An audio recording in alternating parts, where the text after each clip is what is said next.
अस्सलाम वालेकुम students, this is Naeem Abbas, your online maths teacher.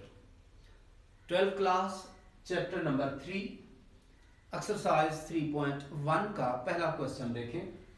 Find the average rate of change over the given interval. कि मैं आपको function दे रहा हूं और आगे एक इंटरवल भी दे रहा हूं कि यहां से लेकर यहां तक उस फंक्शन में एवरेज रेट ऑफ चेंज क्या आई है। ओके, फंक्शन ये है y is equal to x square plus 4 from x is equal to 2 की वैल्यू से लेकर x की वैल्यू 3 तक। ओके, मतलब x एक्सिस पे 2 से लेकर 3 तक इस फंक्शन में एवरेज रेट ऑफ चेंज क्या आया है। ओके, तो सबसे पहला काम आप ये कीजिएगा कि इस फंक्शन को y को f ऑफ x जिस वेरिएबल पर डिपेंड कर रहा है उसके नाम से रिप्रेजेंट कर दीजिएगा।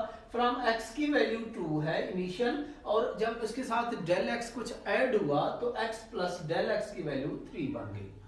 ओके, तो हम पहले क्या करेंगे, average rate of change find करने के लिए इस वैल्यू को भी उठाकर फंक्शन में पुट करेंगे और इस वैल्यू को भी उठाकर फंक्शन में पुट करेंगे, मतलब इन दोनों की वैल्यूज फंक्शन में पुट करेंगे।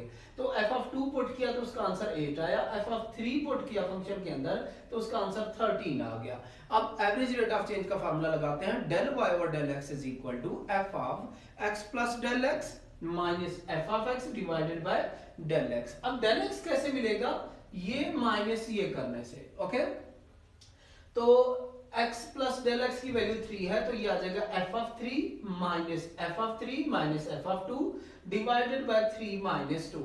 तो इस पे इसका आंसर 13 आया था, इस पे 8, 13 minus 8, 3 minus 1 is 1, 3 minus 2 is 1, तो हमारे पास बाकी आंसर इसका बच जाएगा 5। ओके, सेम इसी मेथड से आपने ये वाला पार्ट खुद ट्राई करना है, इसका बी पार्ट। तो सी में देखें, s एक फंक्शन है जो कि डिपेंड कर रहा है t पे।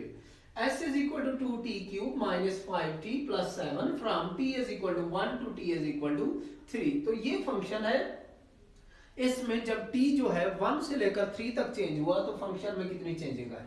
तो क्योंकि s डिपेंड कर रहा है t पे तो इसलिए इसका मैंने नाम रख दिया s of t is equal to this, t is from 1 और ये जो वैल्यू है t plus del t is equal to 3 है।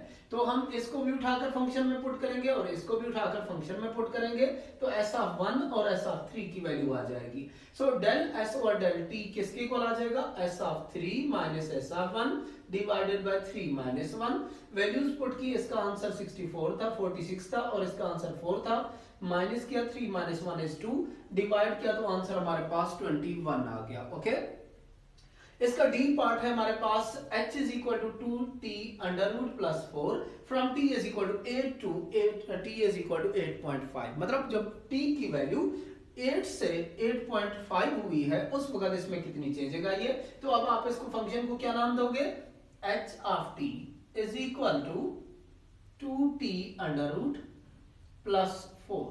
ओके, इससे रिप्रेजेंट करते हुए आपने इसका एवरेज रेट ऑफ चेंज खुद फाइंड करना है और देखना है कि इसका आंसर क्या आता है। ओके ओके बेटे, क्वेश्चन नंबर 1 के बाद क्वेश्चन नंबर 2 में भी सेम यही क्वेश्चंस हैं और इसी तरह के पार्ट्स गिवन है। Use definition to find the average rate of change. हम ये डेफिनेशन मेथड ही यूज कर रहे हैं to find the average rate of change over specific interval. Interval आपको गिवन है, अगेन एक फंक्शन है और from t is equal to 2 to t is equal to 5। तो इस फंक्शन क्योंकि t पे डिपेंड कर रहा है तो s ऑफ t। अब इस बात का मतलब ये नहीं बनता s मतलब multiply by t, no not never. So ये आ जाएगा s ऑफ t मतलब s is depending upon t, 2t minus 3। Okay, तो पहले हम t की वैल्यू ये पुट करेंगे इसमें, फिर 5 पुट करेंगे, दोनों के आंसर्स निकाले, एवरेज रेट ऑफ चेंज का फार्मूला लगाया ये, और इसमें s ऑफ 5 क्योंकि t प्लस डेल t की वैल्यू क्या है 5, s of 5 minus s of t 2 divided by 5 minus 2 solve किया तो 2 आंसर आ गया। ओके, इसका नेक्स्ट बी पार्ट जो है जिसमें एक फंक्शन गिवन है और एक्सेस की वैल्यू 3 से लेकर 3.1 तक है, तो ये आपने खुद ट्राई करना है। इसका नेक्स्ट पार्ट देखें, area of circle is depending upon radius. Circle बढ़ता जा रहा है तो रेडियस बढ़ता जा रहा है, सर्कल का एरिया भी साथ में बढ़ता जा रहा है। Okay, area is equal to pi R square from r is equal to 2 to 2.1। Okay, तो क्योंकि एरिया डिपेंड कर रहा है रेडियस पे, so a of r is equal to pi r square, this is r and this is r plus del r is equal to 2.1। तो पहले उठाकर इसको फंक्शन में पुट किया तो ये आंसर आया, इसको उठाकर फंक्शन में पुट किया तो ये आंसर आया, रेट ऑफ चेंज का फार्मूला लगाया तो r प्लस डेल r की वैल्यू 2.1 है तो वो पुट कर दी है। अब इस पे फंक्शन की वैल्यू क्या आई थी ये, तो यहाँ पे हमारे पास है 2.1 का जो भी आपने स्क्वायर निकाला है तो वो यहाँ पे हम लिखेंगे। ओके, 2.1 का स्क्वायर कैलकुलेट कीजिएगा, देखिएगा क्या आता है। तो उनको सिंप्लीफाई करने के बाद ये हमारा आंसर आया है। अब इन दोनों को सब्ट्रैक्ट करने के बाद 2.1 माइनस 2 करेंगे तो 0.1 आ जाएगा। इसको इस पर डिवाइड किया तो ये हमारे पास आंसर आ गया।